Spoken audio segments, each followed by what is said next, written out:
The Qur'an is often described as a perfectly preserved text, unchanged, since its revelation to the Prophet Muhammad in the 7th century. This belief centers on a pivotal moment, the standardization led by Caliph Uthmān ibn Affan.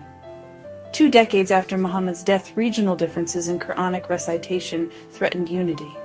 Uthman's solution was to commission a single, official version led by Zayd ibn Thabit.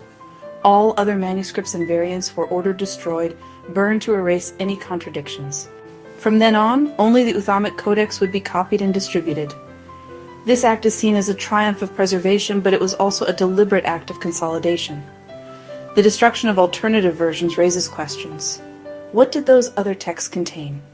The claim of perfect preservation is itself a historical event, one that reveals the anxieties and the ambitions of a community seeking certainty. It was an attempt to engineer unity by eliminating evidence of a more complex human textual history. The story of the Qur'an's preservation is not as simple as it seems. Before Uthman's standardization, the Qur'an existed in multiple versions, each cherished by Muhammad's closest companions. Abdullah ibn Mas'ud's Codex, revered in Kufa, omitted chapters found in the official version. Ubay ibn Ka'b's included 2 extra surahs. These weren't minor differences.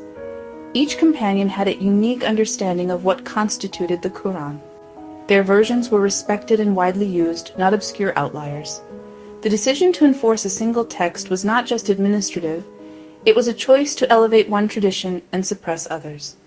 The voices of Ibn Mas'ud were silenced, the voices of Ubay were silenced, their manuscripts destroyed. This was not a story of perfect unity, but of a living tradition shaped by debate and diversity. Later Muslim scholars recorded these differences, acknowledging the early diversity. Uthman's act was a turning point, a move from pluralism to enforced uniformity. The Qur'an's early history was far more dynamic than the narrative of perfect preservation suggests. For centuries, evidence of these variant Quranic texts was thought lost, until a discovery in 1972 at the Great Mosque of Anatia, Yemen. Among the manuscripts was a palimpsest, an erased text beneath a standard Qur'an. Close up, the faint lower text visible underneath the darker, later script.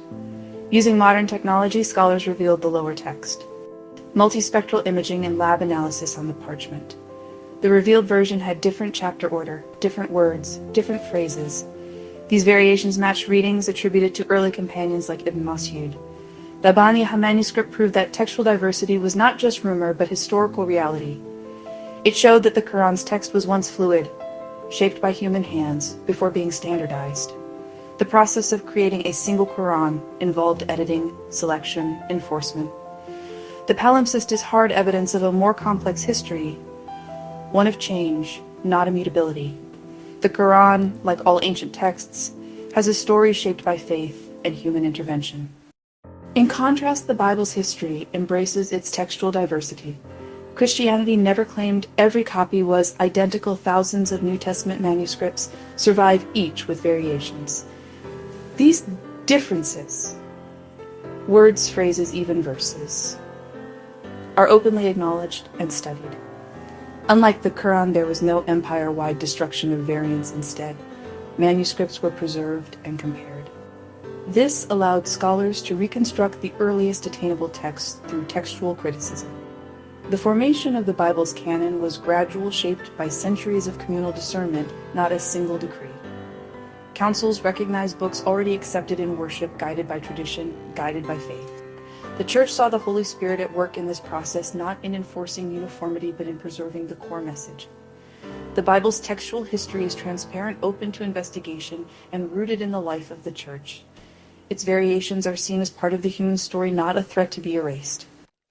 We see 2 contrasting approaches to sacred texts. The Qur'an's history is one of enforced uniformity, achieved by eliminating diversity and shaping a single narrative. Discoveries like the Anafiah palimpsest reveal a managed history, challenging the claim of perfect preservation. The Bible's history, by contrast, preserves its textual journey, embracing human transmission and the evidence of change. Its many manuscripts allow for open study and understanding of its development.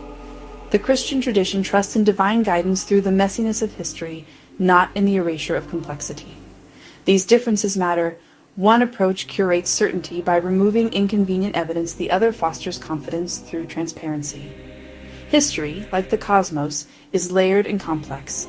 Understanding requires examining all the evidence, not just what fits a preferred story. The stories of the Qur'an and the Bible reveal two visions of truth. One engineered, one lived.